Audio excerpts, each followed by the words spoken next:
갈보리 언덕에 주님의 십자가 그 피로 내 죄를 깨끗하게 씻었네. 우리 찬양 드리고 우리 강의 시작합니다.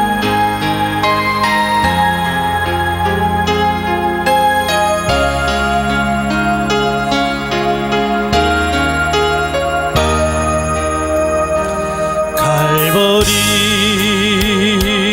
언덕에 주님의 십자가 그 피로 내 죄를 깨끗하게 씻었네.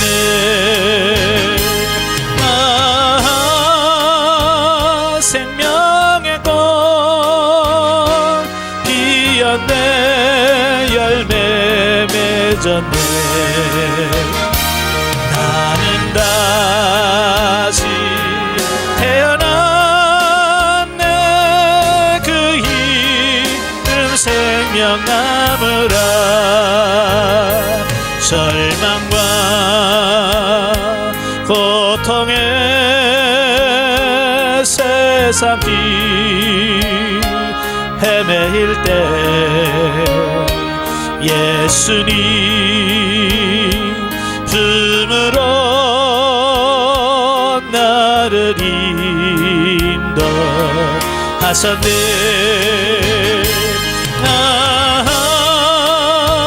생명의 꽃 피었네. 열매 맺었네.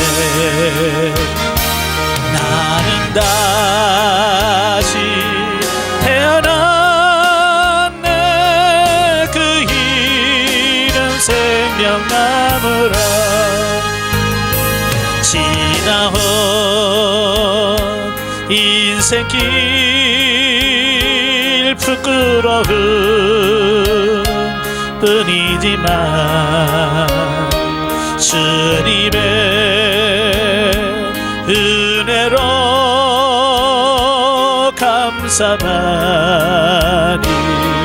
넘치네.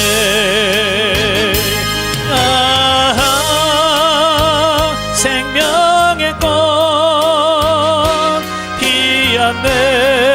열매 맺었네.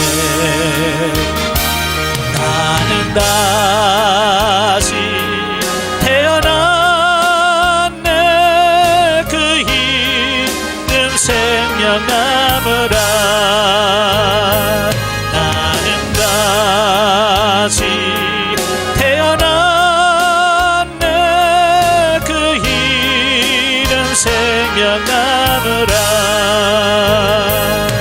아멘. 기도합니다. 은혜로우신 아버지 감사합니다. 오늘도 귀한 시간 허락해 주시고 훈련 장소로 인도하시고 하나님의 말씀을 들으며 훈련할 수 있도록 해주셔서 감사합니다. 오늘도 성령의 구원사역 두 번째 시간 나눌 때 성령께서 우리 지각을 열으셔서 알게 하시고 생각나게 하시고 깨닫게 하옵소서. 시종을 주님께 맡겨오며 예수님의 이름으로 감사하며 기도합나이다. 아멘. 예, 이 시간에 훈련 과정 70페이지입니다. 성령의 구원사역 제1단계를 우리가 자연상태라고 그랬죠. 자연상태라고 하는 것은 우리 안에 영혼이 있는데 그 영혼의 존재를 인식하고 발견해가는 단계를 자연상태라고 말씀을 드렸어요. 자, 오늘은 이제 1단계 두 번째 시간으로서 말씀을 통한 이해. 이 말은 뭐냐면 우리 안에 영혼이 있다고 하는데 그걸 어떻게 아느냐. 자, 여러분 중에 영을 본 사람 있으면 손 들어봐요. 나는 내 영을 봤다. 없어요? 왜 못 보죠? 영은 눈으로 볼 수 있는 존재가 아니잖아요. 그죠? 저도요, 이 강의하려면 답답할 때가 많아요. 만약에 내 영을 보여줄 수만 있다면 쭉 빼가지고 자 보세요, 이만큼 컸지요? 이렇게 성장했어 라고 할 수 있는데 그럴 수가 없는 거예요. 참, 그러니까 보이지 않는 것을 설명하려니 얼마나 힘들겠어요. 근데 내 안에 영이 있다는 것을 어떻게 아느냐? 첫째, 말씀을 통해서 알 수 있는 거예요. 성경에서 우리 안에 영이 있다라고 분명히 말씀하고 있다라고 하는 거예요. 자, 거기 보면 전도서 12장 6절부터 7절에 보면 은줄이 풀리고 금그릇이 깨어지고 항아리가 샘 곁에 깨어지고 바퀴가 우물 위에 깨어지고 흙은 여전히 땅으로 돌아가고 씨는 그 주신 하나님께로 돌아가기 전에 기억하라 그랬죠. 그래서 은줄이 풀리고 금그릇이 깨어지고 항아리가 샘 곁에 깨어지고 바퀴가 우물에 깨어진다라고 하는 말은 무엇이든지 시간이 지나면 어떻게 된다는 거예요? 끝날 날이 온다는 거예요. 예? 금줄 은줄도 처음에는 쌩쌩하지만 시간이 지나면 어떻게 해요? 뚝 하고 떨어진다 그 말이에요. 예. 자, 언젠가는 죽게 돼 있어요. 예. 그걸 비유적으로 지금 설명해 주고 있는 거예요. 그래서 죽고 나면 어떻게 해요? 흙은 여전히 땅으로 돌아가고, 예, 우리 육은 흙에서 나왔잖아요. 그래서 흙으로 다시 돌아갑니다. 그 다음에 신, 여기서 신이라고 말은 르흐, 우리 영을 말합니다. 우리 영은 어디로 간다고요? 그 주신 하나님께로 돌아간다. 그 전에 이걸 기억해야 된다 그 말이에요. 예? 죽은 다음에 아이고 잘못 살았네 하면 소용없어요. 그 전에 우리가 끝나기 전에 우리가 기억해서 우리 자신이 변화되어야 된다 그 말씀을 하고 있는 거예요. 제가 우리 국어 사전을 보다가 깜짝 놀란 게 있어요. 그게 뭐냐면 죽음이라고 하는 것, 국어 사전에 죽음을 치니까 뭐라고 되어 있냐니까 영혼과 육체가 분리되는 것을 뜻한다 그랬어요. 야, 그래서 우리 한국의 국어 사전은 굉장히 성경적이다. 그러지? 예, 죽음이라고 하는 것은 뭐냐고? 우리 안에는 영혼과 육체가 분리되는 것. 예, 국어 사전도 안다니까요. 예, 그 다음에 두 번째는 뭐냐? 그 부자와 나사로 비유에 대해서 설명을 하죠. 한 부자가 있어 자색옷과 고운 베옷을 입고 나사로라 이름한 거지가 죽어서 천사들에게 받들려 아브라함 품에 들어가고 부자도 죽어 장사되매 저가 음부에서 고통 중에 눈을 들어 멀리 아브라함과 그의 품에 있는 나사로를 보고, 이 말씀은요 우리 영에 대한 인식에 대한 부분을 예수님께서 아주 잘 설명해 놓은 부분이에요. 예, 우리 사람은 영을 볼 수도 없잖아요. 그러니까 영에 대해서 설명이 안 돼. 근데 예수님은 영에 대해서 너무너무 잘 아시기 때문에 영에 대한 모든 부분을 다 말씀하신 부분이 바로 이 부자와 나사로예요. 자, 보시면 영은 눈이 있을까요 없을까요? 영에 눈이 있어요 없어요? 없어요? 자, 보세요. 지금 그 거지와 천국에 낙원에 가 있는 그 나사로와 지옥에 있는 부자가 지금 대화를 하잖아요. 예? 자, 부자가 눈을 들어서 보니까 낙원에 아브라함 품에 안겨 있는 나사로를 딱 보았어요. 자, 보았다면 뭐가 있어요? 그죠? 눈이 없이 어떻게 봅니까? 그죠? 영에는 분명히 눈이 있습니다. 영에 눈이 있어요. 그래서 봅니다. 그 다음에 그가 나사로인 걸 어떻게 알아요? 나중에 좀 설명하지만 영의 지식이 있습니다. 지각이 있어요. 예. 그 다음에 아브라함이여 라고 부르죠. 불렀다라고 하는 것은 무슨 말이에요? 뭐가 있다는 게? 입이 있다는 얘기죠. 그 다음에 아브라함이 야 구렁텅이 있어도 못 가, 그 얘기를 들었단 말이에요. 뭐가 있다는 얘기예요? 귀가 있다는 얘기죠. 그 다음에 부자가 뭐라고 그래요? 내가 지금 불 가운데서 고통 중에 있습니다. 그 말은 무슨 말이에요? 감각이 있다는 얘기죠. 뜨겁다, 차다 이런 감각이 있다는 얘기 아니, 그 말이잖아요. 그러니까 이 누가복음에 이 부자와 거지 나사로 이 비유는요 우리에게 정말 많은 걸 제공해줘요. 영에 대한 인식에 대한 부분들. 그래 많은 분들은 그냥 쭉 읽고 그냥 그랬다네 하고 끝난단 말이에요. 그러나 영의 존재를 인식하려고 하는 사람은 이 누가복음 16장에 이 말씀을 정확하게 이해를 하셔야 돼요. 예. 근데 만약에 이 말씀을 보고도 영에 눈이 있습니다 그러면 어디 있어요 그런 게? 영에 귀가 있다니까요. 그런 거 없어요. 그럼 영이라는 게 뭐 달걀 귀신처럼 동그란 겁니까? 아니에요. 사도 바울이 고린도전서 15장에서 말합니다. 육의 몸이 있은즉 영의 몸도 있느니라. 이 육체에 이렇게 눈, 코, 입 이런 게 다 있는 것처럼, 신체 구조가 다 있는 것처럼 영도 똑같다 그 말이에요. 그래서 이걸 어떻게 구분하냐? 그래서 사도 바울은 이 눈에 보이는 얘를 겉사람이라고 얘기해요. 제가 겉사람이라고 하나요? 아니요. 성경에서 이미 겉사람이라고 얘기하고 있고요. 보이지 않는 영을 가리켜서 사도 바울은 뭐라고 한다고요? 속사람이라고 말한다 그 말이에요. 왜 영이라고 말하지 않고 속사람이라고 말하냐면 분명하게 우리 영이 사람의 형태를 가지고 있다. 몸의 형체를 가지고 있기 때문에 사람이라고 표현한다 그 말이에요. 그러니까 이 말을 하면 우리가 처음 들어보죠. 그만큼 우리가 성경에 대해서 무지하고 특별히 영에 대해서 무지하다는 것을 알 수 있는 거예요.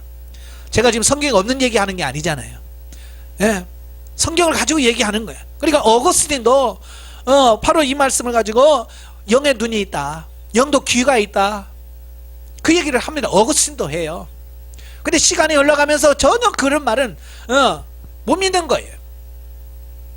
자, 그 다음에 고린도전서 12장 1절부터 4절에 보면 사도 바울이 자기가 셋째 하늘에 끌려 올라간 이야기를 하지요. 내가 무익하지만 부득불 자랑할 거에 하나 있다. 내가 14년 전에 셋째 하늘에 올라간 그 사람을 안다. 그가 몸 안에 있는지 몸 밖에 있는지 모르거니와 하나님은 아신다. 그가 낙원에 이끌려가서 말할 수 없는 말을 들었으니 사람이 가히 이르지 못할 말이로다 그러죠. 자, 여기서 셋째 하늘은 뭐냐, 하나님이 계신 보좌를 의미합니다. 예. 그러니까 이 바울이 그 셋째 하늘에 올라갔을 때 육신이 올라갔을까요? 영이 올라갔을까요? 예, 분명히 영이 올라갔지요. 근데 사도 바울이 뭐라고 표현하냐면 내가 몸 안에 있었는지 몸 밖에 있었는지 잘 모르겠다는 거예요. 아니 자기가 해놓고도 왜 모를까?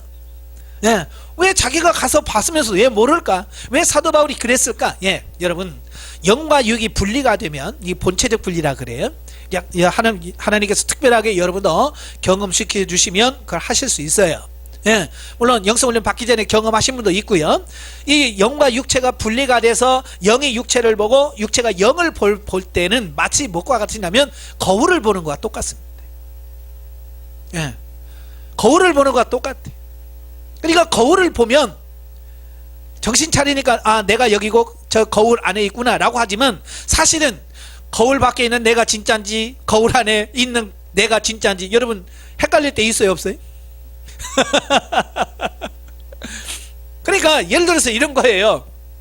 그냥 내가 있고 아, 거울이 있으면 아, 저거구나 라고 하지만 어떤 상황에서 이걸 순간적으로 어떤 내가 어쩐지 몰랐을 때 순간적으로 몰랐을 때 거울 보면 어떤 게 진짜인지 모를 거야 아마. 저도 이제 한번 경험해 본 적이 있거든요. 제주도에 가니까 그 거울로 이렇게 비밀방을 만들어 놨더라고요. 그래서 이렇게 딱 들어가면요 사방이 막 거울이에요. 그러니까 내가 하나가 있는 게 아니라 거울마다 다 보여요. 이렇게 쭉 보면 쫙에서 보면 무섭더라고요. 난데 그냥 이렇게 서 있으면 어딜 둘러봐도 다 나요. 나. 이거 순간적으로 딱 겁이 나면서 이거 어디가 출입구야 어디가 문이야 헷갈릴 때가 있더라고요. 그걸 딱 보는 순간에 아, 그럴 수도 있겠다. 몸 안에 있는지 몸 밖에 있는지, 지금 여기서 있는 내가 진짜인지 저기 있는 제가 진짜인지. 예? 사도 바울이 왜냐하면 지금까지 그런 경험을 못 해봤거든요. 이런 뭐 영혼과 육체가 분리가 돼서 서로 본 적이 있다면 뭐 잘 있었나 뭐 하면서 할 수 있겠지만 지금 그런 경험도 없는 사이에 올라가니까 분명히 자기는 이제 몸을 가지고 있잖아요.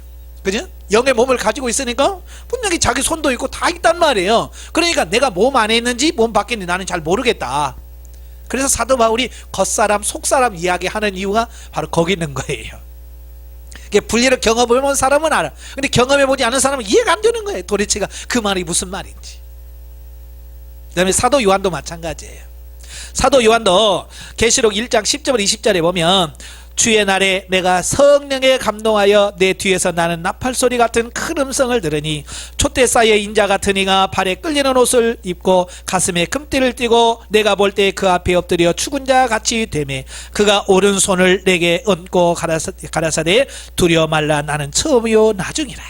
예, 사도 요한이 반모라는 섬에 유배되어서 있을 때 어느 날 하나님께서 주님께서 나팔소리 같은 음성을 들으며 이리 오라 그러죠. 그래서 올라갔어요. 뭐가 올라갔어요? 여러분 육은 절대로 올라갈 수가 없습니다. 육은 천상세계 못 가면 영의 세계로 못 갑니다. 이건 한계가 있어요. 육은 시간과 공간과 모든 이 제약을 받기 때문에 육은 갈 수가 없어요. 영의 세계에. 예? 그러니까 결국 영이 간 거죠. 영이 가서 보니까 자기가 정신 차려 보니까 뭐 어떻게 돼 있어요? 주님 발 앞에 엎드려져 죽은 자 같이 되매. 여러분, 예수 그리스도의 천국에서 예수 그리스도의 영광의 광채가 얼마나 센지 그 앞에 그 빛과 영광을 감당할 사람이 없습니다. 예. 그러니까 사도 요한이 올라갔지만 그 주님 앞에서 비치는 영광이 너무 커서 그냥 기절해 버려요. 다니엘도 그랬어요. 다니엘도 주님을 만나는 순간 그냥 죽은 자 같이 돼 버려요. 예. 아마 여러분도 주님 앞에 가면 그렇게 될 거예요. 예? 그 영광의 광채가 얼마나 강건한지. 근데 주님께서 일어나라 라고 만져주시고 하니까 그때서 영이 정신을 차려서 주님과 대화를 하는 이런 모습들을 보게 되죠. 자, 이런 말씀들이 다 뭘 말하냐면 우리 안에 영, 그것도 몸을 가지고 있는 영의 몸을 가지고 있는 그 영, 속사람의 존재를 성경에서 말하고 있더라 그 말이에요.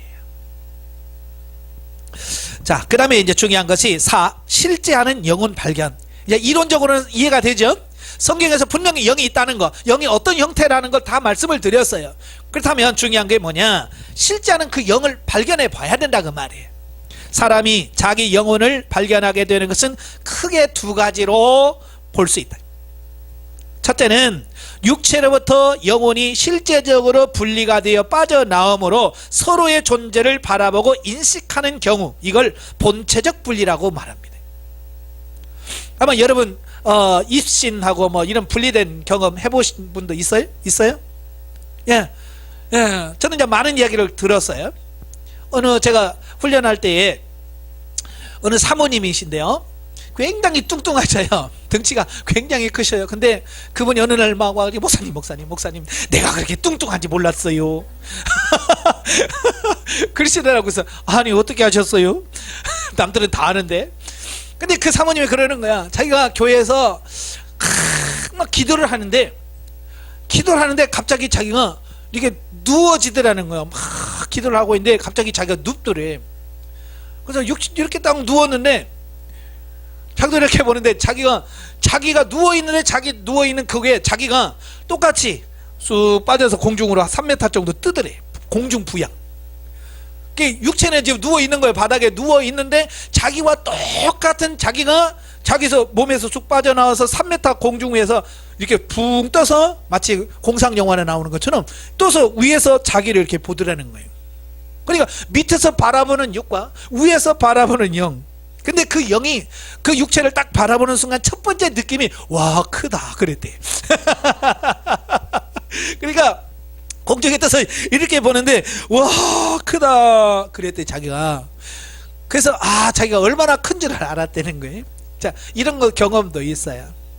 저는 이 본질적 경험을 언제 했냐면 1990년도에 했어요. 1990년도 3월 2일 날짜까지 정확하게 기억하는데, 왜냐하면 그날이 우리 큰딸 낳기로 예정된, 병원에서 이날 낳을 겁니다. 그래서 예정된 날이 90년 3월 2일입니다. 근데 걔가 좀 게을러 가지고 2주 후에 태어났어요.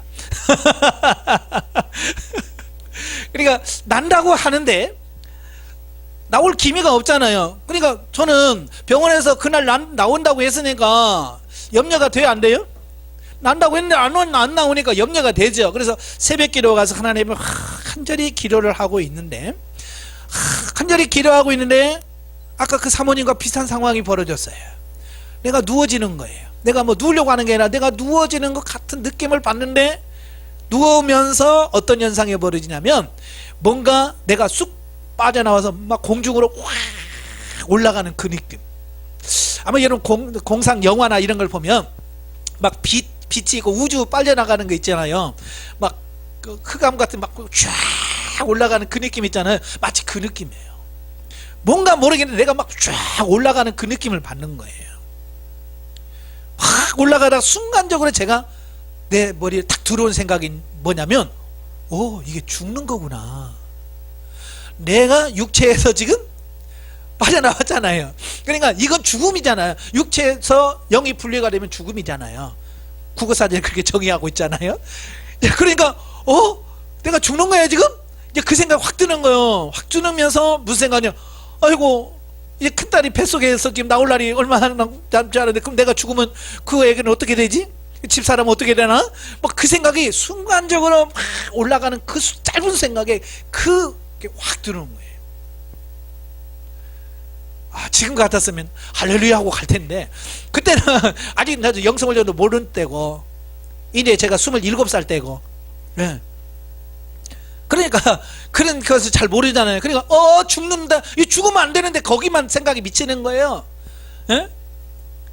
그러니까 막 하라, 안 돼! 그래서 내가 안 돼! 그런데 갑자기 안 돼 하는 그 순간에 훅 돌아버리는 거예요. 지금 보면 너무 안타까운 거예요. 아마 그때 천국이나 보고 왔으면 지금 여러분, 제가 천상세계에 대해서 지금 말씀할 텐데 제가 천국에 가니까 천국이 이렇고 저렇고 지옥에 갔더니 이렇고 저렇고 말할 텐데, 그때 그 기회를 놓쳐버린 거예요. 바로 이제 그런 경험을 했어요. 근데 그때 당시는 제가 영성을 훈련도 받지도 않았고 영에 대해서 관심도 없었고 오직 기도만 할 때니까 그냥 별 싫은 경험도 다 해봤네. 죽다 살아났네. 난 그냥 거기서 멈춰버린 거예요. 왜 그런 경험을 했는지를 모르는 거예요. 그러니까 영적으로 어린 사람은 그런 경험을 해도 모른다는 말이에요.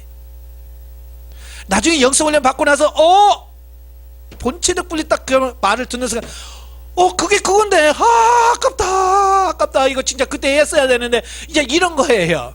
예? 이게 본체적 분리라는 게 그런 거예요. 영혼과 육체를 분리되는 경험을 하는 거예요. 그 다음에 둘째는 영혼의 인격과 육신의 인격이 분리되어서 서로 대화하는 경우, 이걸 인격적 분리라고 그래요. 그러니까 본체적 분리라고 하는 것은 영혼과 육체가 분리가 돼서 서로를 바라보거나 이런 경우를 가리켰을 때 본체적 분리라고 한다면, 인격 분리라고 하는 것은 그런 눈에 보이는 분리는 없어. 그런데 내 안에서 똑똑하게 육신의 생각과 영의 생각이 완전히 분리가 되어지는 거예요. 영과 육이 분리가 돼서 이걸 경험하는 것을 말합니다. 저도 이제 제가 훈련을 1998년 2월부터 시작을 했거든요. 1998년 2월 달에 둘째 주에 제가 이 영성훈련 처음 소개를 받고 갔어요. 그때부터 정말 영혼이 있구나, 이 영혼의 존재를 인식해야 되겠는데, 하나님 영혼의 존재를 발견해 주옵소서라고 하루에 6시간씩을 기도하고 있었어요. 그렇게 기도하고 있다가 한 6월경일 거예요. 한 5개월 정도 지났을 때니까 저녁에 8시부터 11시까지 3시간을 기도하는데, 이제 11시가 돼서 이제 기도를 끝나고 자려고 이렇게 자리에 누웠어요. 자리에 타서 이불을 딱 덮었는데 내 안에서요 막 찬양 소리가 들리는 거예요. 참 신기한 거죠. 그냥 아무도 없어요. 아무도 없는데 내 안에서 막 누가 막 찬양을 하는 거예요. 이건 생각이 아니에요. 그냥 막 찬양을 하는 거예요. 근데 그 찬양이 너무 기가 막힌 찬양 있잖아요. 여러분들 기도할 때 하면 알잖아요. 막 하늘로 막 올라가는 그 찬양, 기가 막힌 막 하나님 앞에 막 소름이 착착착착 끼치는 그 찬양 있잖아요. 예? 막 그 찬양을 하는 거야. 그래서 이상하다. 나 교회는 나 혼자밖에 없는데. 그래서 집사람이 카세트 틀어놨나 이 밤중에. 그리고 바로 뒤에가 사택이었었거든요. 그래서 들어가 보니까 다 없어요. 뭐 카세트도 없고 다 없어요. 소리 날 데가 없어. 그런데 또 와서 누워서 자려고 하는데 막 찬양이 들립니다. 찬양이. 이거 들리는 게 아니고 내 안에서 찬양을 해요. 어떻게 말로 표현할 수가 없어요. 그러니까 저는 그런 경험이 또 처음이기 때문에 이거 기도 많이 하다 내가 미쳐가는가 보다. 이러다가 정말 정신병자 되겠다. 이제 그런 생각을 하고 자야래 그래야 내일 또 새벽에 일어나서 기도해. 자자라, 아이고 너 떠나가 그러면서 잤다니까요. 그리고 그 다음 날도 역시 똑같이 그 시간에 기도하고 11시에 자려고 누웠는데 이번에는 기도 소리가 들리는 거예요. 기도를 막 하는 거예요. 내 안에서 막 기도를 하는데요, 그 기도가 막 하늘 보좌에 그냥 상달되는 그런 기도를 하는 거예요. 기가 막힌 기도예요. 내가 이게 도대체 뭘까? 이게 뭐지? 이런 경험을 했거나 누가 이런 경험을 얘기를 들었으면, 그죠? 인격 분리나 이런 거란다라고 하는 것을 들었다고 하면 괜찮은데, 그냥 인격 분리가 있다는 것만 들었지 구체적으로 어떻게 일어나는지에 대한 이야기를 들은 적이 없어요. 그러니까 제가 그것을 경험하면서도 혼란스러운 거예요. 그래서 그 다음날 훈련을 해가서 상담을 하면서 제가 상담하시는 분에게 이런 질문을, 제가요 요즘에요 이런 경험을 해요. 이게 옳은 건지 한번 말씀해 보세요. 그랬더니 뭐냐고, 그래서 그 얘기를 해서 찬양이 들려지고 막 그랬더니 그분이 목사님 축하합니다. 왜요? 그랬더니 이 성장되는 영이, 이 내 안에는 영이 스스로가 어느 단계 성장하니까 이제 스스로가 하나님께 찬양을 하고 영 스스로가 하나님께 기도한다는 거예요. 그만큼 내 안에 있는 영이 그만큼 성장했다는 얘기를 해요. 그 말을 들으니까 이거 이해가 되는 거. 그렇구나. 이게 기가 막힌 거구나. 이제 그때부터 내 안에서 이게 둘이 때로는 갈등도 해요. 왜? 서로 다르니까. 영의 생각과 육의 생각이 다르니까. 또 찬양을 할 때 같이 해줘요. 기가 막혀요. 제가 찬양 인도하잖아요. 예배 인도하기 전에 우리 찬양합시다 하고 찬양을 하면, 제가 찬양을 하면 내 안에는 영이 막 어쨌든 막 테너로 쫙 맞춰줍니다. 기가 막히죠? 막 어떤 날은 막 베이스로 쫙 깔아줘요. 그러면요 찬양하고 있는 제가요 이 머리부터 발끝까지가 마치 전기 온몸 막 전기가 막 찌리리리 오는 것처럼요, 그 찬양하는 가운데 막 그게 막 전율이 막 오면서 진짜 살아있는 찬양 있잖아요. 그거 경험해 보셔야 돼요. 경험해 보지 않은 분 이해가 안 되는 거예요. 찬양을 하면 그 막 찬양이 진짜 영의 찬양이 되어지는데 막 기가 막힌 찬양을 하는 거예요. 기도를 하면, 예전에 나 혼자 기도했는데 이제 내가 육으로 기도하면 영으로 같이 막 기도해 주는 거예요. 그러니까 기도가 막 이게 뭐예요? 옛날에는 방을 하면서도 이걸 해야 돼? 알지도 못하는 거 막 이랬다면 이 막 같이 영이 기도해 주니까 이게 막 같이 맞춰져 하니까 막 얼마나 신이 나고 재밌는지 힘이 하나도 안 드는 거 있잖아요. 예? 그런 경험을 하게 하시더라고요. 자, 그런 경험들을 하면서 확실히 내 안에 영혼이 존재한다는 사실을, 실제하는 영혼을 발견하게 하시는 거예요. 그러니까 뭐 엉터리나 뭐라고 말해도 저는 분명하게 성경을 통해서 인식을 했고, 실제적으로 경험을 통해서, 두 번의 경험을 통해서 확실히 내 안에 영이 존재하고 있다는 사실을 발견하게 된 거예요. 누가 뭐라고 해도 이건 변할 수 없는 거고요. 자신 있게 증거할 수 있는 부분이 있거든요.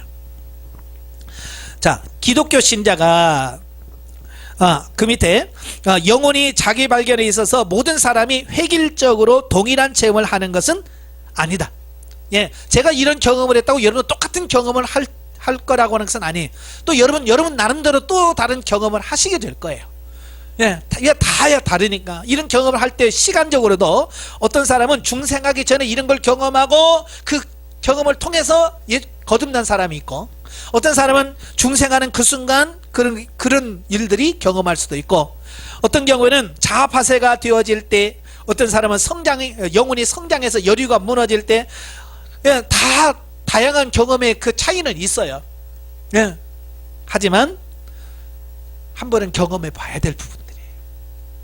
왜? 그래야 영혼의 존재에 대한 확신을 갖게 되고, 야 진짜 영이 있구나, 그걸 확신을 가져야 영 중심의 삶이 뭔지가 이해가 되는 거예요. 왜 사람들이 왜 신앙생활 하면서 왜 영 중심의 삶을 이해를 못하냐면 이 영의 존재를 인식이 안 되는 거예요.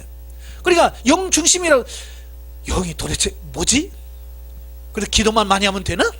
봉사만 많이 하면 되나? 이렇게밖에 안 되는, 이해가 안 되는 게 뭐냐면 영의 존재가 인식이 안 되니까 그럴 수밖에 없다는 거예요. 그래서 이 자기 존재, 영적인 존재를 발견한 이 순간부터 진짜 영적 삶이 시작이 되는 거예요. 그러니까 영의 존재를 인식하기 전에는 사실은 영적 삶이 불가능한 거예요. 아시겠죠? 그래서 영의 존재를 발견해서 그 영에서부터 흘러나오는 생각, 영에서부터 오는 하나님의 말씀을 듣고 순종할 때 영 중심의 삶이 가능해지는 거예요. 자, 기독교 신자는 영적 자기 존재를 몰랐다가 이를 발견하게 되면 스스로가 죄인임을 깨닫는 자의식이 생긴다. 자, 여러분, 이 영이 자기 영의 존재를 발견하는 순간 깨닫는 게 뭐냐면, 내가 죄인이구나, 이걸 깨닫겠네. 참 신기해요. 제가요, 영의 존재를 인식하기 전에는요, 제가 꽤 괜찮은 사람이라고 생각했다니까요. 내가 나만큼만 신앙생활하면 정말 이건 천국을 맡아놓은 당상이고, 예? 그렇게 착각을 했어요, 제가. 근데 막상 그 영혼의 존재를 발견하고 나를 보니까요, 진짜 내가 엄청나게 죄인인 거예요. 그래서 사도 바울이 고백하잖아요. 나는 죄인 중에 괴수다 그러잖아요. 저는 영의 존재를 발견하기 전에는 뭐라고 생각했냐면, 참 사도 바울은 표현도 잘해, 기가 막히고 어떻게 그렇게 표현을 잘하냐, 난 그렇게 생각했다니까요. 나는 죄인 중에 괴수라고 하는 말은 단순히 문학적 표현이라고 생각했어요. 그런데 영혼의 존재를 발견하고 진짜 나를 보니까 그건 표현이 아니에요. 실제요, 실제. 그러니까 지금 교회에서 교만하고 막 끈덕끈덕한 사람들 왜 그래요? 자기 존재를 모르는 거예요. 자기가 얼마나 죄인지 영의 존재를 모르니까 자기 존재조차도 모르는 거예요. 제가 예전에는 누가복음 5장을 읽다가 이해가 안 되는 부분이 있었거든요. 1장부터 11절까지 보면 이래 예수님께서 예수님의 제자 베드로를 부르시는 장면이에요. 예수님께서 말씀하시고 베드로에게 깊은 데로 가서 그물을 던져라 그러죠. 그러니까 베드로가 밤이 맞도록 수고했지만 얻은 것이 없지만 말씀에 의지하여 내가 그물을 내립니다 하고 가서 그물을 내렸어요. 고기가 막 찢어지게 잡혔어요. 자, 여러분 같으면 그 베드로가 예수님한테 와서 뭐라고 해야 돼요? 뭐라고 해야 돼요? 감사합니다. 감사합니다. 감사합니다. 와, 이렇게 많이 잡히다. 정말 대단하십니다. 이래야 되잖아요. 근데 누가 보면 그런 말 하나도 없어요. 뭐라고 그래요? 나는 죄인입니다. 나를 떠나소서. 그러는. 전에는요, 이 성경에서 많이 줄였구나.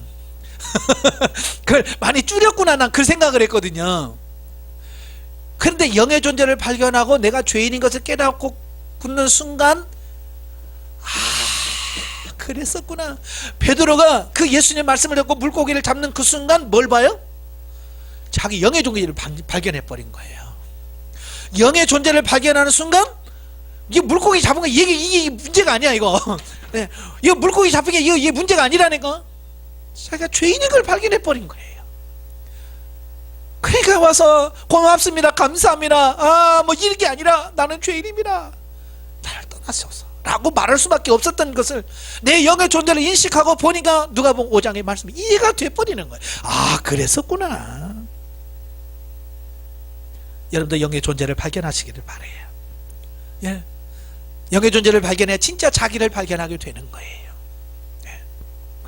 즉 과거에 육신으로 지었던 모든 죄를 영혼의 지각이 열림으로 인해 영적 차원에서 과거의 나의 삶이 죄였다는 사실을 깨닫게 되고 그 죄 때문에 죽어 지옥에 갈 수밖에 없는 것을 그리스도 인하여 영원히 살게 되었다는 사실을 영원히 자각하고 감사하게 된다.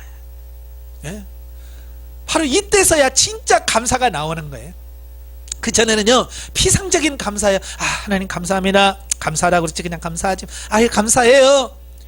이게 하도 이제 습관이 돼가지고 이제 여러분 입속에서는 뭐예요? 감사합니다 나오죠. 근데 그 감사가 진짜 감사냐 이거예요? 아니라고 말이에요. 이 영의 존재를 발견하고부터 정말 내가 죽을 죄인이었구나. 근데 주님이 나를 살려주셨네. 진짜 감사합니다. 이제 진짜 감사가 그때부터 나오는 거예요. 자, 그 밑에 작은 글씨가 나왔는데요, 위에서 설명을 해야 되는데 제가 놓쳤어요. 자, 어떤 사람은 기독교 신앙생활을 하기 전에 이미 본체적으로 영혼과 육체가 분리되는 체험을 하는 경우도 있는데, 실제로 교통사고를 당하고 큰 고통 가운데 자기 영혼이 공중에 떠서 누워있는 자기 육체를 내려다 보았다는 어떤 운전사의 이야기라든지 충격적인 사건을 경험하고 난 후 비몽사몽간에 경험을 했다는 이야기 등도 있다. 그러니까 이건 예수 믿는 사람만 영혼의 존재를 발견하는 것이 아니라 예수 안 믿는 사람도 어떤 충격적인 사건을 통해서 발견하더라 그 말이에요. 저도 제 친구를 통해서 이 사실을 들었어요. 제 친구가 걔가 참 열심히 살았거든요. 그러니까 밤에 새벽에 뭐 우유 배달하고 신문 배달하고 이러면서 걔가 살았거든요. 그러니까 밤새도록 일하니까 얼마나 피곤해요. 그러니까 우유 배달하고 이제 새벽에 집을 간다고 이제 빨리 가야지 하고 막 과속을 하면서 막 하는데 졸린 거니까 그냥 깜빡한 사이에 그냥 가로수에다 정면으로 박았어요. 차를 정면으로 그냥 꽝 박아서 본네트는 팍 찌그러졌고, 거기서는 김이 모락모락 올라오고, 자기는 이제 운전대에서 피 흘리면서 이렇게 창밖을 그 앞에 문을 깨지고 그런 문 앞을 자기를 쳐다보는데, 그 앞에서 자기가 지금 자기는 어디에 있어요? 지금 차 안에 운전대에 앉아서 이러고 있는데, 차 그 본네트 앞 김이 모락모락 나는 그 앞에서 자기가 어라고 자기를 쳐다보고 있더라는 거예요. 그러니까 예수 안 믿어도 그런 어떤 충격적인 사건을 통해서 임시적으로 일시적으로 그런 경험을 할 수 있다라는 거예요. 근데 그런 발견해도 거기는 생명이 없잖아요. 구원이 없습니다. 그냥 나 신기한 경험해서 그때 끝나. 근데 지금 저와 여러분은 다르잖아요. 영혼에 대한 인식이 분명하게 되어서 영중심의 삶이 가능해지는 그런 부분이 되었다 그 말이에요. 아시겠죠? 자, 5번 진리와 생명된 자의 삶의 능력. 기독교의 본질은 영혼을 발견하는 데 그치는 것이 아니라 예수 그리스도를 구주로 영접함으로 영혼이 거듭나는 데 있다. 그래서 윤리 도덕적으로 고양될 뿐만 아니라 생명적으로 그 본질이 바뀌어 재창조되어진다. 자, 타 종교에서도 영을 발견한다고 해서 못한다고 그랬어요? 지난 시간에 말씀드렸죠. 불교에서도 진화, 자기 영혼을 발견하게 해서 돌을 닦고 수도로 생활을 하잖아요. 그렇지만 거기는 뭐가 없어요? 생명이 없어요. 아무리 발견 생명이 없어. 그러니까 그들은 자기 영혼의 존재를 발견하면 뭘 하냐면 자기의 기본적인 이 가치관이 확 바뀌어버려요. 그게 뭐냐면 지금까지 눈에 보이는 게 전부라고 생각했잖아요. 그죠? 여러분 지금 눈에 보이는 게 전부라고 생각하지? 근데 영이 탁 떠서 영의 존재를 발견하면 이게 눈에 보이는 것은 다 허무한 거구나. 허무한 거구나. 이걸 깨달아 버려요. 그러니까 진짜 불교나 이런 데서 돌을 닦다가 영을 발견한 사람들은 이렇게 안 삽니다. 땡중처럼 그렇게 안 살아요. 완전히 윤리적으로 확 바뀌어버려요. 그래서 우리가 가끔 예화를 듣잖아요. 뭐 옷 2벌이나 옷 1벌로 평생을 사는 누더기 고승이 있다고 막 그런 말 듣잖아요. 그런 사람들은 뭐냐면 이제 옷 이런 걸 초월해버리는 거예요. 그게 무슨 문제야. 그냥 추울 때 입으면 되는 거고 부끄러우면 막 가리면 되지 뭐. 왜? 영의 존재를 발견하니까 눈에 보이는 이건 의미가 없어져 버리는 거예요. 그리고 이 세상에 사는 거 이거 의미가 없어져 버리는 거예요. 그러니까 아주 탁월한 어떤 높은 세계에서 살아버리는 거예요. 그런데도 거기는 뭐가 없다고요? 생명이 없어요. 왜요? 예수 그리스도가 생명인데 예수 그리스도가 그 안에 없어요. 그러니까 불행한 거예요. 예수 그리스도를 알았다면 영적인 삶을 살아갈 수 있는데 하나님을 모르니까 그럴 수밖에 없는 거예요. 자, 우리는 예수 믿고 윤리 도덕적으로 고양된 조금 수준 높은 이런 생활을 사는 게 목적이 아니에요. 절대로 그게 아닙니다. 물론 바뀌어야 되죠. 우리는 재창조가 돼야 돼. 재창조. 이 계시 발전사를 나중에 공부할 텐데 계시 발전사를 보면 이 창조가 있고요, 재창조가 있고요, 새 창조가 있습니다. 창조는 뭐냐? 하나님께서 원래 천지 만물을 창조하실 때 무에서 유를 창조한다 했잖아요. 이건 창조예요. 그런데 우리의 영혼을 거듭나게 하셔서 영적으로 살게 하시는 것은 재창조 사역입니다. 재창조. 그러니까 하나님께서는 창조로 끝나는 게 아니라 죽었던 우리 영혼을 다시 살리시고 그 영혼을 변화훈련시켜서 하나님 말씀을 사는 존재로 바뀌는 재창조를 하기를 원하시는 거예요. 완전히 나를 새롭게 만드시는 거예요. 그리고 하나님의 나라에 가면 거기는 새 창조입니다. 재창조가 아니고 새 창조예요. 자, 그래서 사람의 지식으로는 이해할 수 없는 그리스도인의 영성적 신분으로 훈련되고 성장하여 예수님께서 사셨던 것처럼 살게 되는데 그 삶 전체가 진리가 되고 생명이 되어진다. 그러니까 지금 이해가 안 되는 거예요. 도대체 그게 뭐냐.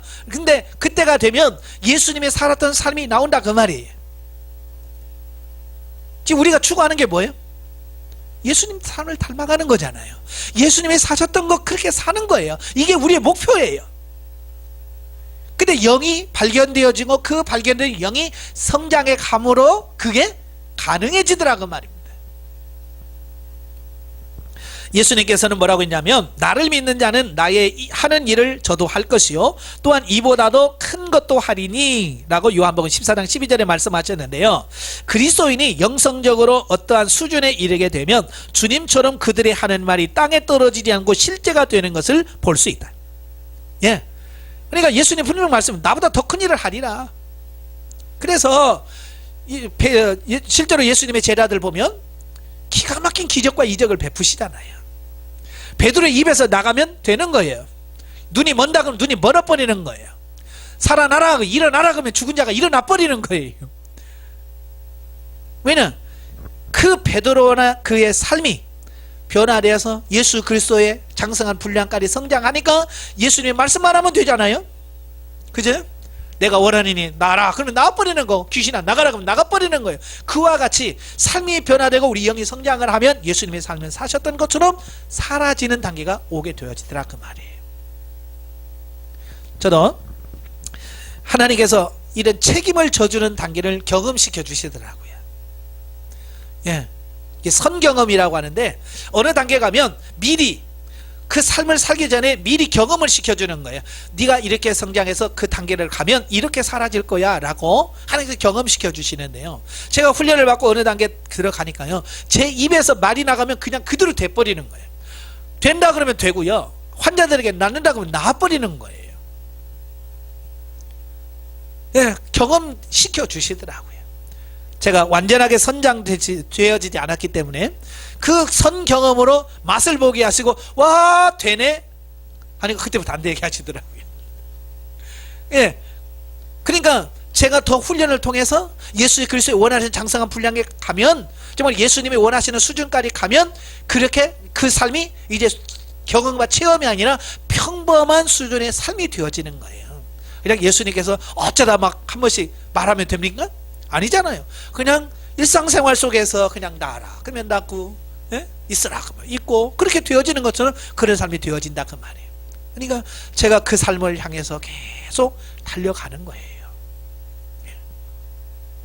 육신을 쫓는 자는 육신의 일을, 영을 쫓는 자는 영의 일을 생각하나니 육신의 생각은 사망이요 영의 생각은 생명과 평안이니라. 육신의 생각은 하나님과 원수가 되나니 이는 하나님의 법에 굴복지 아니할 뿐만 아니라 할 수도 없습니다. 자, 여러분 이제 여기 분명히 사도 바울이 육신의 생각과 영의 생각을 얘기를 해요. 자, 여러분 이 말이 이해가 돼요 안 돼요? 영의 존재를 인식하지 못하신 분은 이 말이 죽어도 이해가 안 됩니다. 그냥 기도하다가 떠오른 생각이 영의 생각이겠지, 뭐 그런 정도지. 정말로 확실하게 아까처럼 인격 분리를 경험해서 영과 육이 대화를 하다 보면 분명하게 인식되어지는 게 뭐냐, 아 이건 영의 생각이고 아 이건 육의 생각이야 라고 분명히 생각 속에 구분이 되어져 버리는 거예요. 근데 그런 경험을 안 하면 이게 이해가 안 되는 거예요. 아시겠죠? 그러니까 이 육신의 생각과 영의 생각이라는 분명한 인식이 돼야 돼. 그래서 아 육신의 생각은 아무리 고상하고 그게 좋아 보여도 결과는 사망인 거예요. 그리고 여기 뭐라고 그래요? 육신의 생각은 하나님과 뭐가 된다고요? 원수가 된다 그랬어요. 그게 하나님이 싫어하는 정도가 아니야. 내가 육신의 생각으로 육신 안에 머물러서 육신의 생각으로 사는 것은 하나님과 원수되는 삶을 사는 거예요. 그러니까 지금 저와 여러분들이 신앙생활하고 나름대로 한다고 하지만 육신의 생각을 따라 살잖아요. 사실은 하나님과 원수로 사는 거예요 지금. 그러면서도 하나님 왜 나에게 복 안 주십니까? 아니 원수집만 골라서 하면서 무슨 복을 원해요? 그러니까 왜 우리가 신앙생활하면서도 하나님 주신 복을 못 받냐면 우리는 영의 생각을 따라서 살아야 되는데 육신의 생각을 따라서 하나님과 원수된 삶을 산단 말이에요. 그죠? 그러면서도 내가 지금 그렇게 살고 있다는 거 알아요? 몰라요? 몰라요. 그래서 교회 봉사 좀 하고 뭐 좀 하면 자기가 마치 잘난 것처럼 작가가면서 큰소리 치면서 살아가는 거예요. 왜? 모르니까. 그래서 영적인 게 뭐냐, 육적인 게 뭐냐라고 하는 분명한 인식이 있어야 되는데, 자, 밑에 보세요. 자, 우리는 말씀을 통해서 육신적이라는 표현은, 자, 우리가 보통 이제, 아우, 육신적이야. 뭐, 저 사람 영적이야 라고 말하죠. 그걸 어떻게 구분할 수 있느냐? 육신적이라고 하는 표현은 육체와 혼의 기능을 통해 나타나는 삶의 모습을 말합니다. 그러니까 육과 혼의 기능을 통해서 나타나는 모든 것은 육신적인 삶이에요.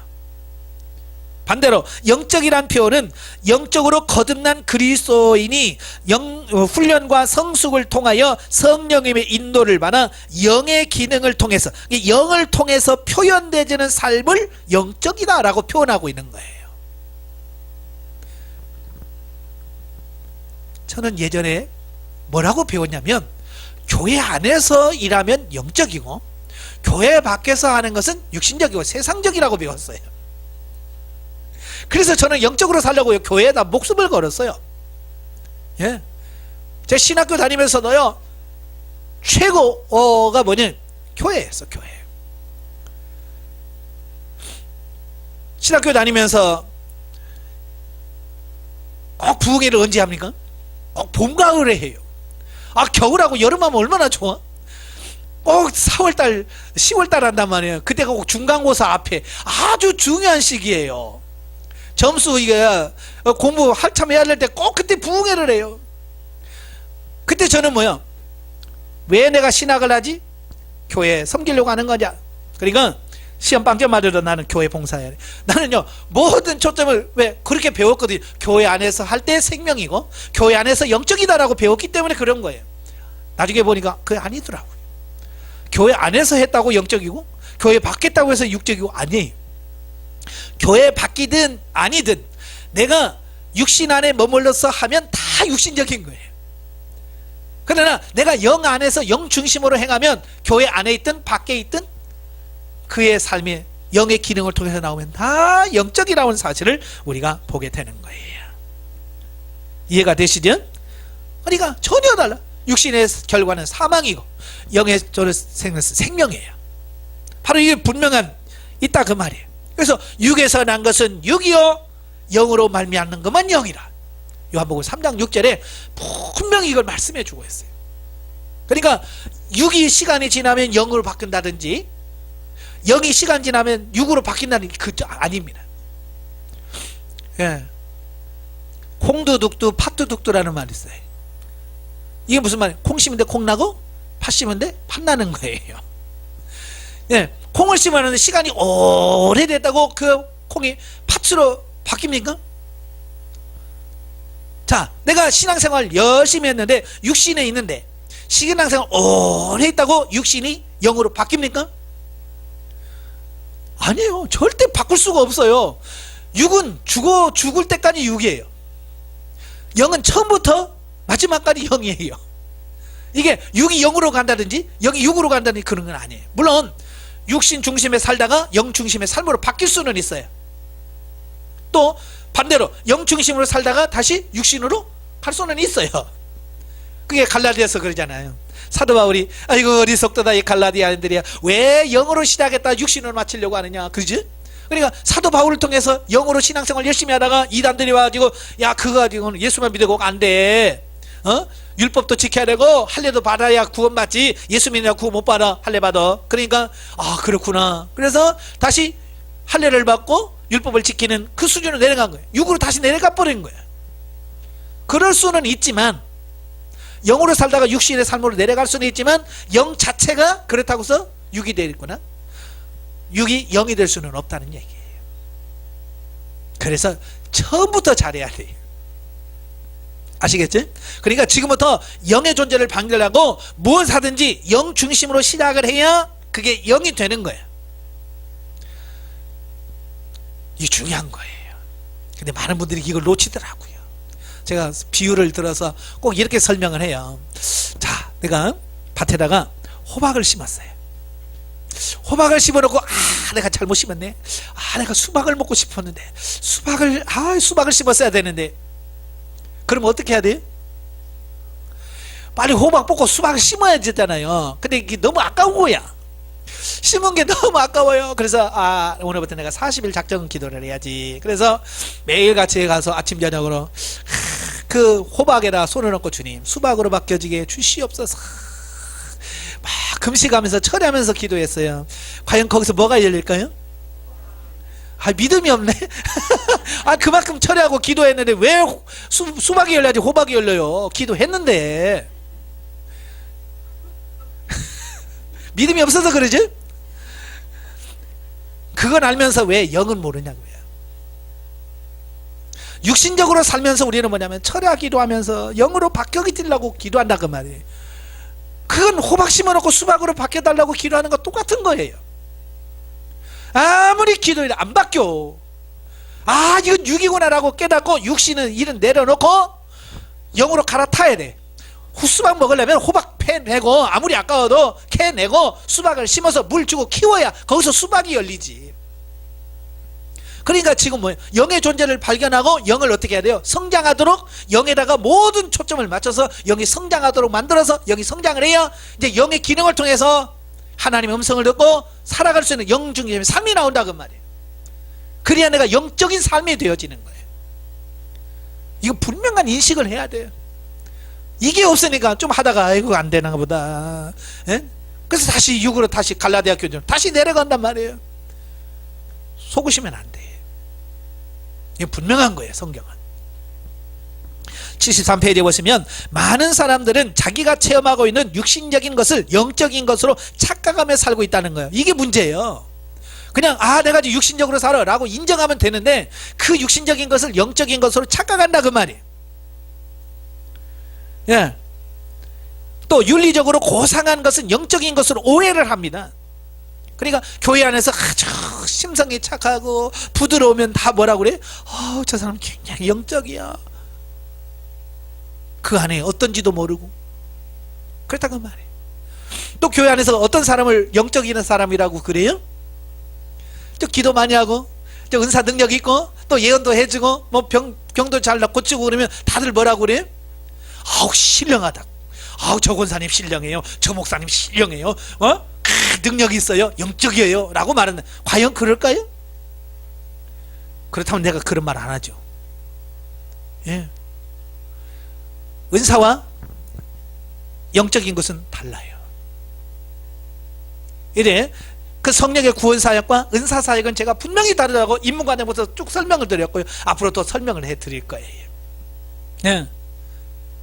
그러니까 은사자들이 은사는 강해. 그래서 막 병도 고쳐 심지어 뭐 죽은 사람도 살려. 그렇다고 해서 그 사람이 영적이냐? 아니란 말이에요. 육신적이면서도 얼마든지 그걸 할 수 있는 능력은 충분하다 그 말이에요. 왜? 그것은 그 사람의 경건이나 능력으로 되는 게 아니라 전적인 하나님의 은혜와 능력으로 되는 거라 그 말이에요. 그러니까 돼요. 그러니까 영이 성장 안 해도요 병자 고친다니까요. 저도 영성훈련 받기 전에 아픈 사람 손 얹고 기도하면 나았어요. 나는 그게 단 줄 알았다니까요. 그 정도면 뭐 나도 영적이야 그렇게 생각했다니까요. 왜? 모르니까. 우리가 영혼에 대하여 무지할 때는 정신적 차원에서 고상한 부분이 영혼의 영역인 것처럼 생각을 한다. 왜냐하면 영혼이란 그 실체가 쉽게 드러나 현상적으로 만져지는 것이 아니기 때문이다. 그렇죠? 지난 시간에 말씀드렸지만 영을 제가 하나님께서 발견하기 전에 영을 발견한다는 건 쉽지 않아요. 왜? 눈에 보여야 말이지. 뭐 만질 수가 있어야지요. 그러니까 이게 참 힘든 거예요. 감지가 어려운 거예요. 하나님은 영이시니 예배하는 자가 신령과 진정으로 예배할지나. 그러면 왜 우리가 영이 되어야 되느냐? 왜 영 중심의 삶이 되어야 되느냐? 바로 이거예요. 하나님이 뭐라고요? 영이시니. 하나님은 영이시래. 영이신 그 하나님과 내가 영적인 교제를 나누려면 육신 갖고 돼야 안 돼요? 내 혼 갖고 돼야 안 돼요? 안 돼요. 영이신 하나님과 교제하려면 뭐로만 돼요? 그래요. 내가 영이 되지 않으면, 영에 속한 사람이 되지 않으면, 영적인 사람이 안 되면 하나님과 교제가 안 돼요. 통화가 안 된다 그 말이에요. 그래서 하나님은 우리가 영적인 사람으로 성장되기를 원하시는 거예요. 왜? 그래야 하나님과 교제가 되고 하나님과 통할 수 있기 때문에 그런 거예요. 영성에 대한 하나님의 의도는 그리스도인들로 하여금 변화 훈련 성장 성숙되어서 그리스도인의 영성적 신분에 맞게 살아가는 데 있다. 부자 되고 그게 아니에요. 절대 그런 거 없습니다. 예. 하나님의 그러한 의도에 부합하려면 먼저 우리가 본질적으로 그 신분에 맞게 살 수 있도록 바뀌어야 된다. 우리가 입어야 할 그리스도인의 영성적 신분은 우리들은 하나님이 사랑하시는 자녀요, 왕이요, 성전이요, 제사장이요, 예수 그리스도의 신부로서의 삶을 살아가야 됩니다. 예, 완전 우리의 삶이 바뀌기를 원하시는 거예요. 마귀 종으로 사는 게 아니라 하나님의 아들로, 하나님의 자녀로 살기를 원해요.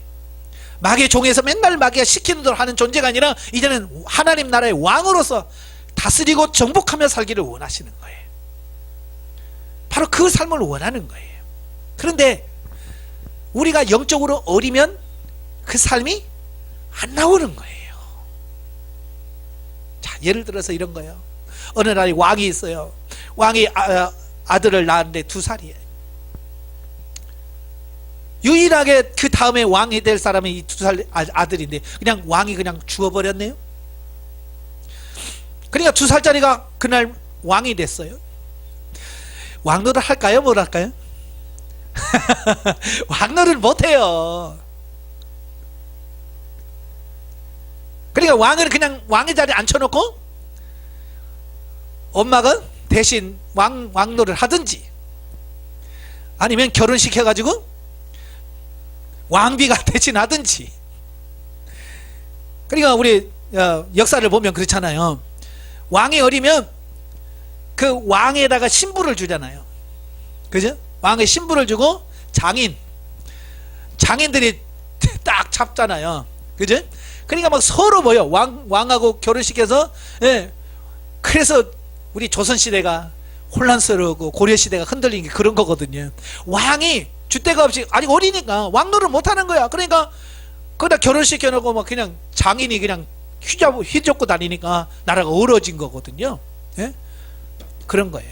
우리 영이 어리면 내가 하나님의 자녀라도 자녀를 살 수가 없어. 마귀한테 휘둘리고 살아. 마귀가 시킨 대로 할 수밖에 없어. 왜? 어리니까. 그렇잖아요. 왕인데도 엄마가 와서 여기 도장 찍지 마라. 그러면 도장 안 찍어요. 그렇잖아요.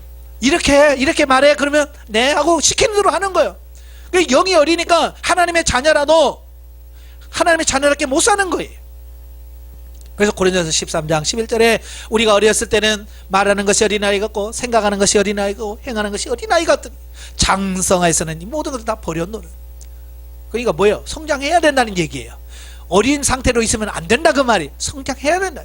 그래서 영성훈련에서는 계속해서 강조하는 게 뭐예요? 성장, 성숙해 가는 거예요. 뭐가? 영이.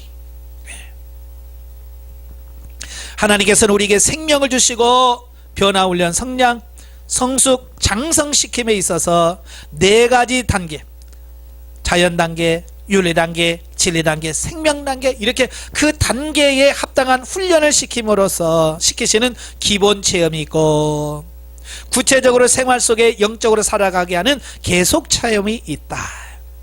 예? 바로 이제 영을 성장하게 해서 하나님께서 우리에게 이 모양 저 모양 훈련시키시는 거예요. 우리가 창세기를 배웠지만 하나님께서 어떻게 아브라함에게도 문제를 주시고 이삭에게도 고난을 주시고 야곱에게도 계속 고난을 주신 이유가 뭐예요? 미워서? 아니잖아요. 그걸 통해서 그 훈련을 통해서 그들을 변화, 훈련, 성장, 성숙시키려고 하는 거예요. 하나님의 자녀답게 살 수 있는 사람으로 만들기 위해서요. 마찬가지로 저와 여러분도 지금도 그 목적하에서 여러분을 지금 훈련시키시는 거예요. 근데 지금까지 하나님의 훈련이라고 인식하며 살아왔어요? 못하고 살아왔어요? 못하고 살아왔지요. 이거 나를 성장시키는 하나님의 훈련이라 인식 못했어요. 그냥 힘들면 뭐라고 생각해요? 하나님 그럴 수 있어요? 나한테? 내가 얼마나 잘했는데. 이러면서 하나님 원망하며 불평하며 살아온다고. 우리가 그랬다고요? 왜? 몰라서 그래.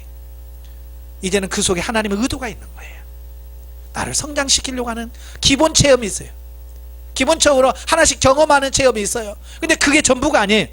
그래서 사람들은요 이 기본 체험을 전부라고 생각해요. 다 됐다고 생각하는 거예요. 그러니까 몇 가지 하나님 음성 듣고 몇 가지면 다 됐다. 아니에요. 그건 기본적인 체험에 불과할 뿐이에요. 그러니까 몇 가지 경험했다고 절대로 교만하지 마십시오. 그건 맛보기에 불과한 거예요. 이제 그 기본 체험을 통해서 계속 훈련하고 해서 내 것으로 만들어서 평범하게 삶 속에서 그렇게 사라지는 단계까지 가야 돼. 이게 계속 체험이란 말이에요. 아시겠죠? 한두 번 해가지고 나 해봤어 그러면 안 돼. 지금 하냐 이거예요. 지금 그게 평범하게 나오느냐. 강의 듣다 보면, 강의를 하다 보면 어느 분이 목사님 그거 20년 전에 제가 해봤어요. 제가요 그 30년에 해본 거예요. 그럼 그래 좋아요. 그럼 지금 합니까? 제가 그래요. 그럼 지금 합니까 그걸? 아 그때 다 했다니까요. 그러니까 그때 한 거 의미가 없다니까. 그건 과거의 체험이잖아요. 지금 그게 현재에서 계속해서 아니 그보다도 더 높은 단계에서 지금 살고 있느냐라고 하는 게 중요한 거예요. 그러니까 옛날 거 그 꺼내지 마세요. 그 별로 그렇게 중요한 게 아니에요. 그 해봐도 못 알아먹는다니까. 예를 들어서 두 남녀가 사랑하기 때문에 결혼하는 것은 기본 체험이라고 한다면, 결혼해서 지속적이고 실제적인 삶을 통해서 사랑을 경험해가는 것을 계속 체험이라고 할 수 있다. 그렇잖아요. 젊은 사람들은 뭐만 하면 끝난 줄 알아요? 네, 결혼만 하면 끝난 줄 알아요.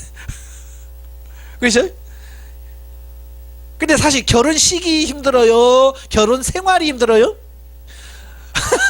결혼식은 별로 안 힘들어요. 신나가지고 뭐 신혼 살림에서 뭐 이래 사는 재미 때문에 너무 막 붕붕붕 떠다니는 기분이잖아요.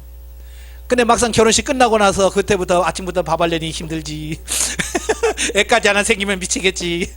그래서 힘들다 그러잖아요. 그러니까 기본 체험보다는 계속 살아가는 게 더 힘든 거예요. 무슨 말이 이해가 되시죠? 그러니까 우리가 기본 체험했다고 끝나는 게 아니라 그 말이에요. 계속해서 그 삶이 평범한 삶 속에서 이루어지도록. 꽤 많은 사람들이 그 결혼 생활에 대해서 막연한 꿈만 꾸잖아. 아 행복하겠지. 해보니까 안 되거든. 자기가 꿈꿨던 행복이 그 결혼 생활이 아닌 거야. 그러니까 뭐라고 그래? 헤어집시다. 나중에 후회하기 전에 그냥 일찍 헤어집시다. 그래서 지금 뭐야? 결혼해가지고 신혼 여행 갔다가 오면서 따로따로 오고, 예? 1년 살고 헤어지고. 이게 계속 체험이 뭔지를 몰라서 그래. 예. 그러므로 우리 자신이 나름대로의 어떤 영적 수준에 이르렀다 할지라도 최선을 다해 두 종류의 체험을 풍성히 맛보도록 열심히 달려가야 한다라는 거예요. 아시겠죠? 열심히 해서 이걸 계속적으로 누리며 살아갈 수 있는 삶이 되셔야 돼요. 자, 74페이지 6. 영혼 몸의 개체와 연합체로서의 종합적 이해. 하나님의 말씀은 살아있고 운동력에서 좌우의 새는 어떤 것보다도 예리하여 혼과 영과 및 관절과 골수를 찔러 쪼개기까지 하며 또 마음의 생각과 뜻을 감찰하느니. 자, 이 말은 뭐 있어? 우리의 혼과 영과 관절과 골수라고 하는 부분을 얘기하고 있어요. 그리고 우리 안에 이런 구조로 우리 인간이 지음받았다, 창조됐다, 이걸 우리에게 말씀해주고 있는 거거든요. 예. 그래서 제사장이 제물을 가져오면 어떻게 해요? 잡잖아요. 잡고 나서 각을 뜹니다. 각을 다 뜨면 어때요? 뼈는 뼈대로 다 분리가 됩니다. 다 구분이 돼요. 하나님의 말씀의 검이 우리를 이제 영, 혼, 몸에 이걸 다 각을 떠서 여러분 알려줄 겁니다. 이제 여러분이 나중에 성장에 가면, 영의 성장 어느 단계에 가면 하나님께서 분명하게 각을 뜨듯이 이건 너의 혼이야, 이건 너의 육이고 이건 너의 영이야 라고 하나님께서 구분시켜주는, 말씀으로 구분시켜줄 때가 올 거예요. 그 전에는요, 아무리 이건 영이고요 이건 육이에요 라고 해도 네 그래놓고 감이 안 오는 거예요. 도대체 왜 이게 육이고 왜 이게 영이지? 내가 보면 이게 좋은 건데, 이런 거예요. 아니 분별이 안 돼서 그래. 그러니까 성장하면 어느 단계 가면 이걸 다 이해할 수 있는 수준에 온다 그 말이에요. 그러니까 왜 제가 자꾸 성장해야 된다고 말하냐면, 안 하면 이해가 안 되니까. 말해도 못 알아먹어요. 여러분 2살 3살짜리에게 야 인생이란 뭔지 아니? 내가 설명해 줄까? 알아들어야 못 알아먹어요? 됐어 가져 놔줘. 애기들은 그런 거 관심 없어요. 얘기도 못 알아먹어요. 아무리 뭘 얘기도 못 알아먹어요. 관심도 없어요. 그러나 그들도 성장하면 인생이란 뭘 고민하게 돼요. 성장하면 된다니까요. 그러니까 중요한 게 뭐예요? 성장하는 거예요. 자, 중간에 보면 우리는 자동차의 부품 하나를 가지고 자동차라고 말하지 않는다. 부속 하나하나가 모여서 완전히 조립되고 운행할 수 있는 것을 가리켜 자동차라고 말한다. 자동차를 잘 아는 사람은 부속의 개체를 이해하고 조립된 전체를 이해하여 복합적인 의미에서 충분한 이해를 한 사람이다. 그러한 사람은 자동차를 잘 정비할 수 있다. 여러분, 차 가지고 계신 분들, 고장나면 갈등이죠. 어디를 가야 되나? 왜냐하면 믿을 수 있는 카센터가 별로 없죠. 속인단 말이에요. 저도 보니까 정품이라고 했는데 나중에 보니까 비품인 경우가 있고요. 그런 걸 속아요. 모르니까 어쩔 수가 없어. 그러니까 좋은 정비소를 만나는 게 좋단 말이에요. 근데 어떤 정비소에 가면 잘 모르겠네요. 이거 참 어디가 오라는지 잘 모르겠네. 그런 정비소에 가고 싶어요? 안 가고 싶어요? 됐어요. 나 다른 데 갈래요. 그러잖아요. 그런데 어느 정비소 가면 시동 한번 걸어보세요 하고 시동 탁 그래서 끼리리리리 끙 하면 소리 들어보고 이건요 이게 고장났고요, 이건 이게 고장나서 그래요, 이거 이렇게 고치면 되고요, 이거 큰 돈 필요 없어요, 이것만 바꾸면 돼요 라고 말하면 어때요? 신뢰가 확 가죠. 마찬가지예요. 영에 대한 부분도 마찬가지예요. 우리 몸도 마찬가지예요. 전체를 이해해야만 또 전체와 개체를 이해를 해야 돼요. 그러니까 우리 안에는 영이 있고 혼이 있고 몸이 있다고 그랬어요. 그러니까 혼의 기능이 뭔지, 영의 기능이 뭔지, 육의 기능이 뭔지를 정확하게 개체적으로 이해를 해야 돼. 그리고 또 이게 통합적으로 어울려졌을 때 어떤 역할을 하는지. 그러니까 자동차도 여러 부품이 모여서 자동차가 형성이 되잖아요. 그러니까 개체적으로 하나만 보면 안 되잖아요. 그게 그 부품이 들어갔을 때 어떤 현상이 벌어지고 어떤 현상이 벌어지면 잘못된 거고 어떤 현상은 정상이고, 그러니까 그걸 알아야 된다고 말이에요. 그러니까 그걸 알아야만 자동차를 정비를 하는 거지. 그걸 모르면 다 갈아야 돼요. 통째로 갈아야 되고 싹 바꾸잖아. 교회에서도 마찬가지예요. 이게 몰라요. 교회에서 영적인지 육적인지 뭔지를 모른단 말이에요. 그러니까 뭐라고 그래? 기도하면 되는데 왜 기도 안 해? 성경 읽어. 성경 읽으면 돼. 성경에 답 다 나왔잖아. 그렇게만 말하지 어떻게 뭐가 뭔지를 이야기를 안 해주는 거야. 구체적으로 뭐 때문에 그런지 왜 그러는지 이야기를 안 해주는 거야. 그러니까 답답하죠. 그래서 우리가 인간은 영과 혼과 육이 모여서 인간이 된 거야. 사람이 되는 거야. 우리는 그러니까 이 개체 따로따로 떼놓을 수가 없잖아요. 혼 따로, 몸 따로, 영 따로 이렇게 따로 떼놓고 생각할 수 있어요? 없어요? 없어요. 이게 하나란 말이에요. 이게 완전히 하나예요. 완벽한 하나예요. 그렇기 때문에 이 전체를 어떻게 이해할 거냐, 이게 중요한 거예요. 그래서 이제는 몸과 영과 혼을 각각의 구조와 성질과 기능과 그 존재의 의미까지 구체적으로 알고 이해하는 것이 중요하다. 그래서 제가 책을 읽어보라고 그랬어요. 워치만이가 쓴 영에 속한 사람 1권을 읽어보시면 영이 뭔지, 혼이 뭔지, 육이 뭔지, 그 기능이 뭔지에 대해서 정확하게 설명하죠. 그러나 이 책이 굉장히 어려워요. 읽어도 잘 이해가 안 될 거예요. 그러나 많은 분들이 읽다가 그냥 덮어놔. 좋기는 한데 무슨 말인지 이해가 안 돼서 덮어놓는 책이에요. 그래도 읽어보셔야 돼. 그 나중에 인간의 세 가지 본성이라는 책을 가지고 다시 이 부분을 개체적으로, 혼이라는 게 뭐냐, 육이라는 게 뭐냐, 영이라는 게 뭐냐, 이게 개체적으로 다 설명을 할 거예요. 이게 다 알아야 된다 그 말입니다. 그래서 평강의 하나님이 친히 너희로 온전히 거룩하게 하시고 또 너희 온 영과 혼과 몸이 우리 주 예수 그리스도의 강림하실 때에 흠없이 보존되기를 원하노라. 자, 여기서 말할 때 뭐만 구원받는데요? 영만 구원받는데요? 영과 혼과 몸, 이거 뭐 전인, 나의 전체를 구원하기를 원하시는 게 하나님의 뜻이에요. 근데 보통 교회에서는 뭐만 구원하기를 원한다고 그래요? 그렇죠. 영혼만 구원하면, 영혼만 천국 가면 된다라고 얘기하는 거예요. 그러니까 육신의 변화, 삶의 변화가 없는 거예요. 영도 구원받지만 내 혼도 구원받고 내 육도 구원받는단 말이에요. 혼의 구원과 영의 구원이 뭐예요? 변화되는 거예요. 죄짓던 사의 삶이 바뀌어서 이제 하나님의 일꾼으로, 이 영의 그 하나님의 일에 수종되는 존재로 바뀌어지는 걸 말합니다. 이걸 온전한 구원에 말합니다. 아시겠죠? 그래서 영만 죽어서 천국 가는 걸로 이해하면 안 돼요. 분명히 여기 뭐라 그래요? 영과 혼과 몸이 주 예수 그리스도의 강림하실 때 흠없이 보존되기로 다 온전해지고, 우리의 육체도. 그래서 여러분 육체 관리도 잘 하셔야 돼요.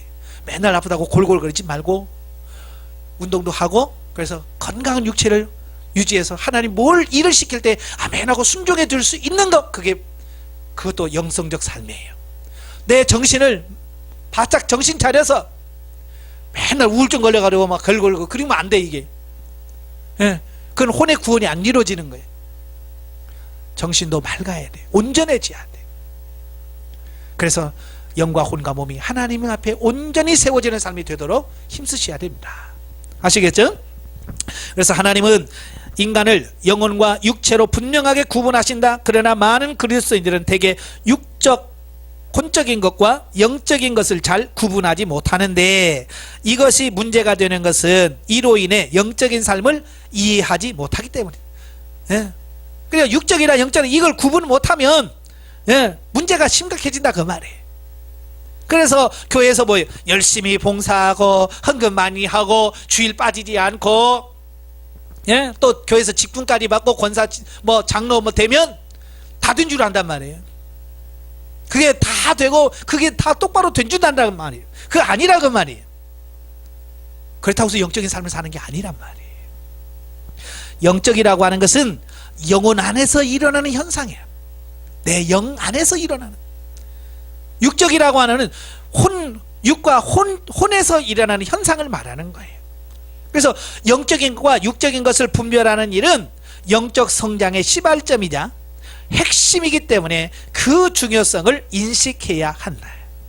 근데 영적인 삶을 살려면 꼭 이거 해야 돼. 영이냐 육이냐라고 하는 것을 구분할 수 있는, 분별할 수 있는 능력이 있어야 돼.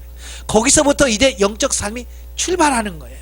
그게 안 되면 안 되는 거예요. 따라서 영적인 지식을 깨닫는 것과 이해하는 것은 교역자를 물어나고 모든 그리스도인의 신앙생활에 있어서 대단히 중요하다. 그러니까 신앙생활하면서도 이런 영적인 부분에 너무 무지하다 보니까 그냥 우리는 육신적인 생활로 만족해버리는 거예요. 내가 이렇게 많이 봉사하니까, 내가 이렇게 헌금 많이 하니까, 내가 이렇게 하니까 뭐 됐겠지 뭐 라고 해서 그냥 그 수준에서 멈춰버린다 그 말이에요. 물론 그렇게 열심히 하면 교회에서 인정받을 수는 있어요. 아유 저 권사님 최고야, 아유 저 장로님 와서 우리 교회 쓰러져, 뭐 이런 말 들을 수 있을 거예요.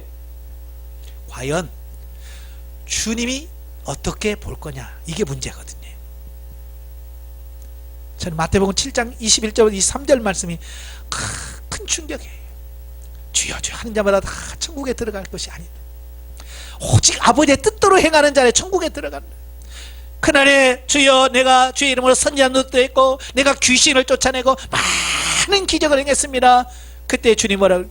내가 밝히 말하되 나는 너를 도무지 알지 못하는다. 이 불법을 행한 자라 내가 떠나가라. 누구를 가리킬까요? 바로 육신적인 사람.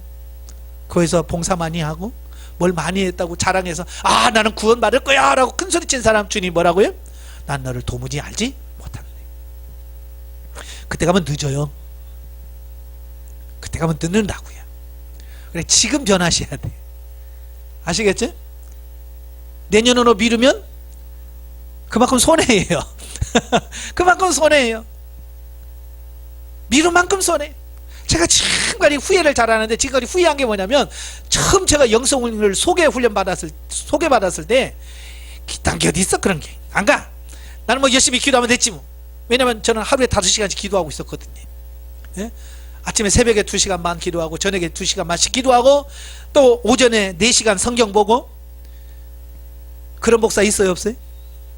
별로 찾아보기 힘들어요. 그러니까 스스로 제가 만족해버린 거예요.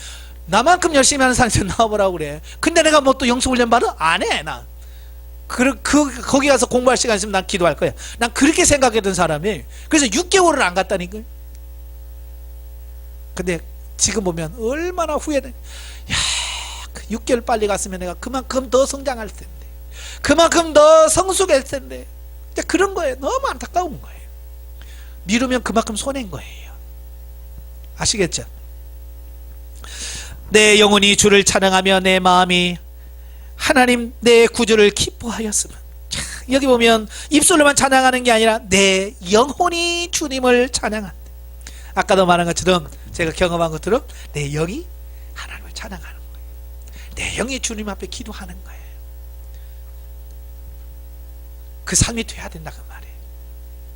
영혼을 거스려 싸우는 육체의 정욕을 제하라 그랬죠. 육체는 영의 성장을 굉장히 반대합니다. 방해해요.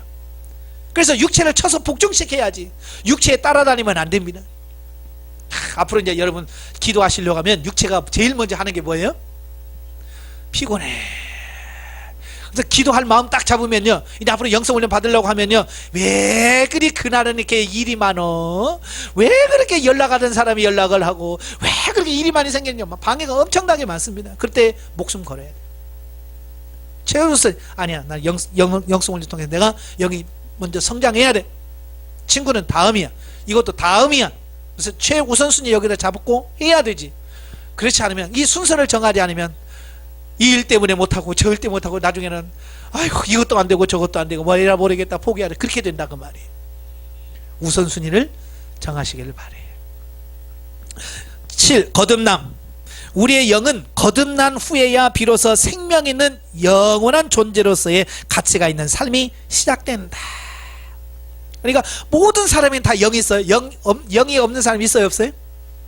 예, 이 사람이 뭐 예수 안 믿어도 다 영이 있어요. 근데 단지 죽어 있을 뿐이에요. 하나님에 대하여 죽어 있을 뿐이에요. 그러니까 그 죽은 영이 하나님 앞에 살아나지 않으면, 거듭나지 않으면 영적인 삶은 불가능한 거예요. 그래서 영적인 삶의 출발점이 뭐냐?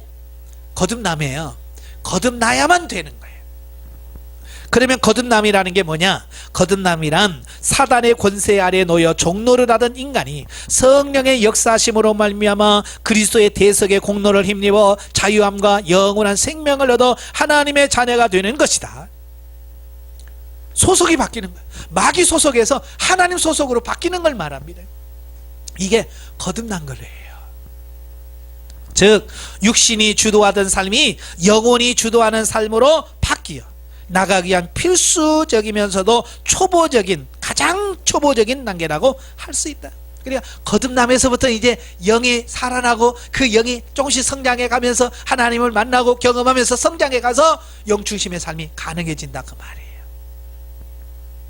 거듭남은 종교적인 행위로 될 수 없고 하나님의 무조건적인 은혜와 예수 그리스도의 죽으심과 부활, 성령님의 역사하심으로만 가능하다.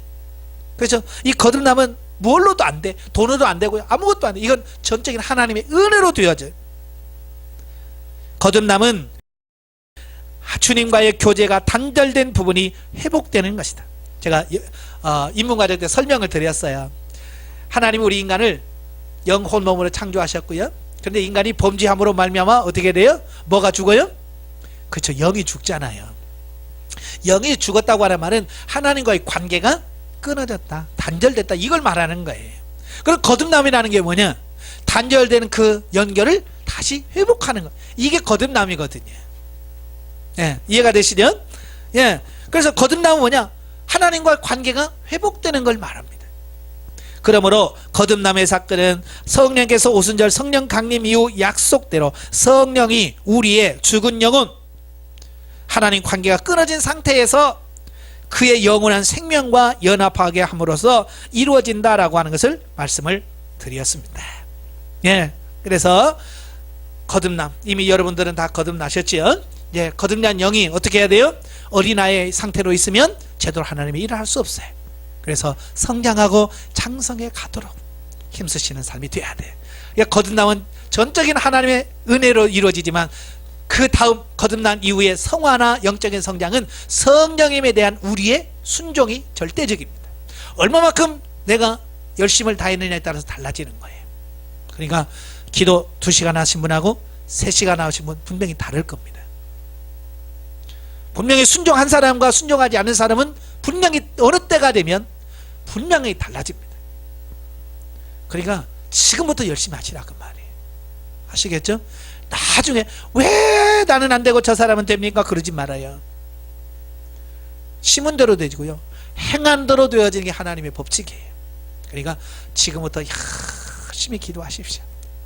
무엇을 위해서? 영의 성장을 위해서. 승리하시기를 바라요. 기도하겠습니다. 은혜로우신 아버지 감사합니다. 오늘 영의 성장이 얼마나 중요한지를 다시 한번 깨달았습니다. 우리가 정말 육으로 살면서 우리는 영으로 살았다고 지금까지 속아 살아왔습니다. 하나님, 우리 지각을 열으셔서 이제는 알게 하시옵소서, 깨닫게 하옵소서, 분별케 하옵소서. 그래서 하나님의 말씀대로 뜻대로 사라지는 우리의 삶이 될 수 있도록 도와주시옵소서. 예수님의 이름으로 감사하며 기도합나이다. 아멘. 하나님 경고드립니다.